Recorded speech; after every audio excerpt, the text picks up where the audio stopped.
Então, gente, continuando aqui, vamos ver mais observações sobre a rigidez de preços e salários, que é importante.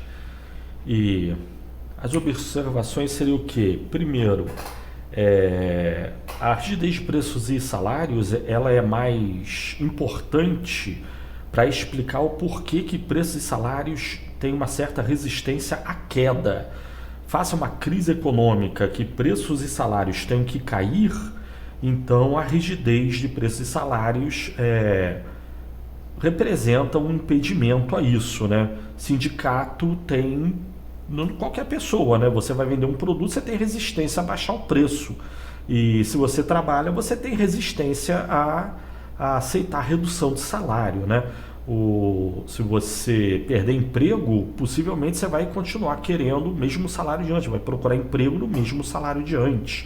Leva um certo tempo para você aceitar a queda de salário e o mesmo para os preços, né?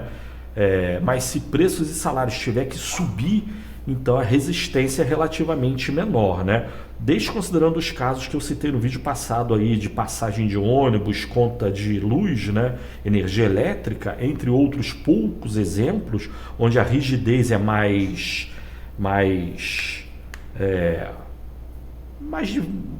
impõe impedimentos à variação tanto para alta quanto para baixa a curto prazo.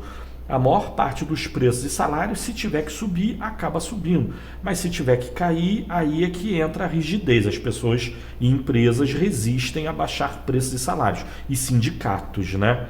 Então isso é uma coisa. A rigidez de preços e salários ela vale mais para queda do que para alta de preços e salários.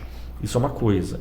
Outra coisa, outra observação, a rigidez de preços e salários é mais importante em alguns setores da economia do que em outros, né?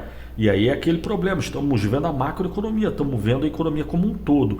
E no caso aqui a gente está vendo uma regra que não se aplica à economia como um todo, ou pelo menos não se aplica na mesma medida, né? A rigidez de preços e salários vale mais para um setor que para outros. Então, por exemplo, se você olhar indústria automobilística, faça uma crise, não está vendendo carro, tem que baixar preço. Mas as grandes companhias têm resistência a baixar preço, elas mantêm preço, né? Elas reduzem a produção, dão férias coletivas, vendem do estoque, vão vendendo de pouquinho em pouquinho no estoque, fazem uma promoção, o que não é uma queda de preço, elas dão algum opcional a mais, mas não reduzem o preço, né? E aí temos uma resistência à redução de preços. Mas se preço tiver que subir, é o que eu falei, facilmente a Ford eleva preço numa possível falta de carros, né? Vendeu mais do que o esperado, possivelmente o ajuste se dá pelo preço. Agora, vendeu menos do que o esperado, ela tem mais resistência a mudar o preço, baixar preço. Mas isso se você pensar em indústria automobilística. Agora, se você pensar o mercado de carros usados, então pessoas normais vendendo carro, uma pessoa que tente vender carro, ela, assim como uma fábrica, ela tem resistência a baixar o preço. Ela tem um preço na cabeça que tudo bem, ela até vai para o mercado e vê o preço mais ou menos qual é o preço do mercado, na média. Ela até tenta botar um preço na média para cima, né? Se não conseguir vender, ela mantém esse preço. Só que uma pessoa normal tende a baixar o preço e dar um desconto mais facilmente do que uma indústria, né? Então, por exemplo, carro, o preço varia muito ou pouco, depende. Carro usado, o preço varia muito, ou relativamente muito em relação ao carro novo, né? O carro 0 km da fábrica, o preço varia mais moderadamente. Se tiver que subir, sobe, mas cair é difícil. O carro usado, cair também é difícil, só que não tão difícil quanto o carro novo. E por aí vai, se você pensar a construção civil, uma empresa que constrói apartamento e casa para vender, ela tem resistência em baixar o preço. Se não estiver vendendo de acordo com as expectativas, ela dá algum opcional. Ela te vende o imóvel mobiliado, né? Ela te dá um prazo maior, ela te dá uma taxa de juros menor, mas o preço do imóvel ela baixa, só que não é fácil, leva tempo. Ela tem um plano e dado o plano dela, ela mantém. Além do que, ela tem condição de se manter, né, sem vender os imóveis. Ela pode ter outras fontes. Ela tem, de um lado, dinheiro guardado, de outro lado, ela pode ter financiamento. Melhor para ela se endividar do que baixar o preço do imóvel. Incluso porque quando ela baixa o preço do imóvel, isso reduz o valor de todos os imóveis que ela tem em mãos, né? E isso impacta ali o balanço patrimonial dela e a relação dela com os bancos, né? Os bancos querem garantias e as garantias são os imóveis. Se os imóveis estiverem baixando de preço, isso não é ruim apenas porque a construtora deixa de ganhar dinheiro, mas tem outros efeitos financeiros, né? As dívidas dessas imobiliárias, né? Elas ficam mais pesadas. Os bancos passam a cobrar mais se o patrimônio das companhias estiver se reduzindo, né? As companhias se tornam mais arriscadas. Então, uma construtora que constrói e vende casas e apartamentos tem resistência a baixar preço de imóvel, razoavelmente. Agora, se você for ver imóveis usados, mesmo as pessoas também têm resistência, só que a resistência a baixar preço, né? Só que a resistência não é tão grande quanto construtoras, e pessoas não têm muitas outras fontes. Uma pessoa que precise vender o imóvel, então já está dito, ela precisa vender o imóvel, o que ela tem é o imóvel. Quase todo o patrimônio dela é restrito ao imóvel. A construtora tem um patrimônio maior do que apenas o apartamento ou a casa que ele esteja vendendo, né? E a mesma vale para salários, né? Você tem salários de categorias trabalhistas organizadas, sindicalizadas, a resistência, principalmente a queda, né, que eu estou falando. Falei no carro, falei no imóvel, falando de salário agora, a resistência principal é para a queda. Para a alta, todo mundo aumenta sem problemas, né? Ou não tão dificilmente. Mas salários, setores, grupos de trabalhadores organizados, sindicalizados, que negociam em conjunto, a resistência e o poder de barganha é maior, né? Então a resistência a reduzir salários é maior também. Agora, você pega trabalhadores não sindicalizados, não organizados, categorias, empregada doméstica, o salário vai, se tiver que cair, cai, não facilmente, mas não cai não tão dificilmente quanto o de categorias organizadas, né? Então temos isso, duas observações importantes. A rigidez de preço vale mais para queda do que para alta e vale mais para uns setores do que para outros, tá? Aí só fazer uma observação que é importante, eu dei o caso da indústria automobilística. É mais fácil a indústria automobilística, faça uma crise de vendas, ela bater na porta do governo e pedir para o governo tirar imposto, e o governo tira.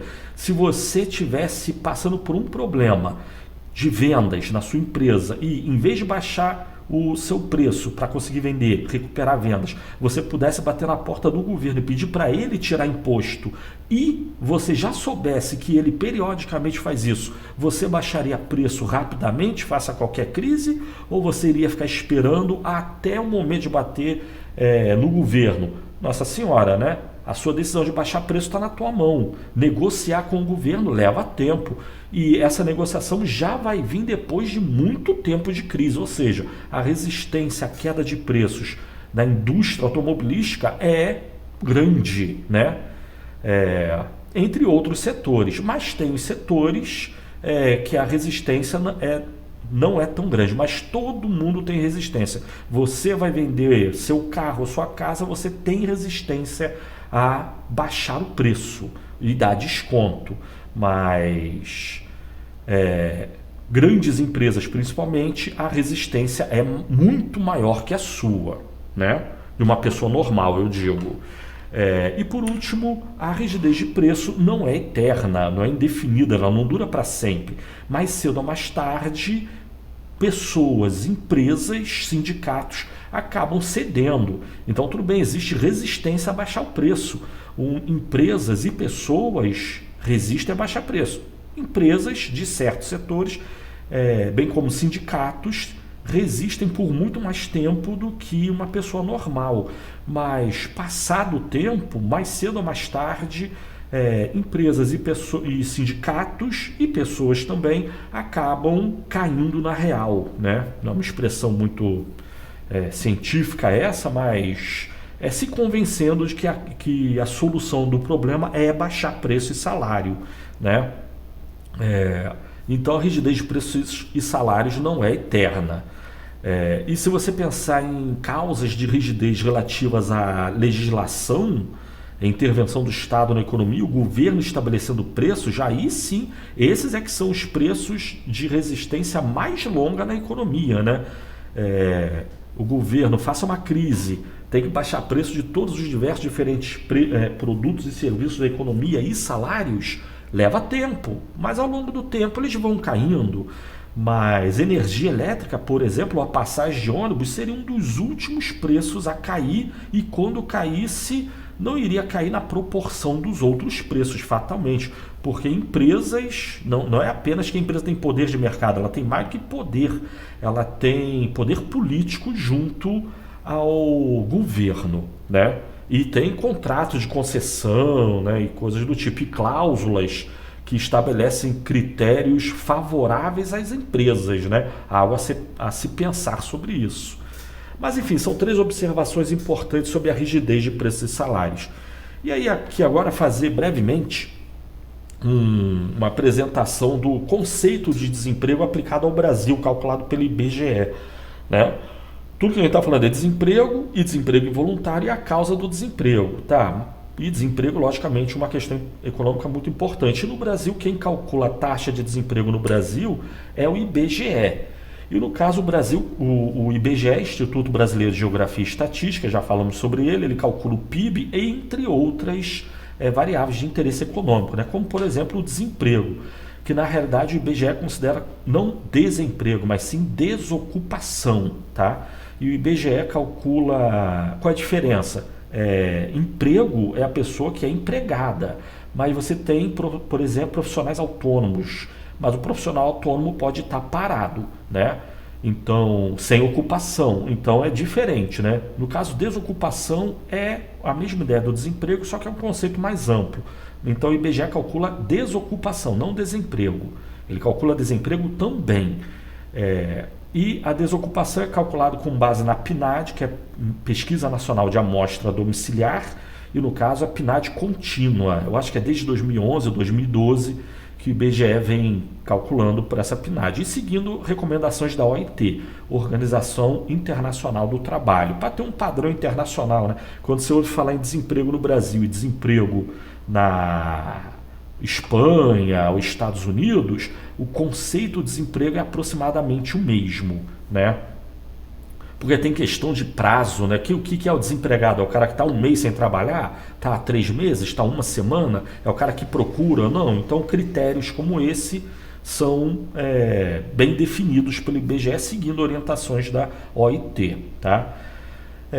E por emprego ou trabalho ou ocupação, o IBGE considera ocupação econômica remunerada ou não, que é importante, né? Remunerada com dinheiro, né? Uma pessoa pode trabalhar sendo voluntário, então ela está ocupada, está trabalhando. Não recebe dinheiro, mas recebe o bem-estar de estar trabalhando, né?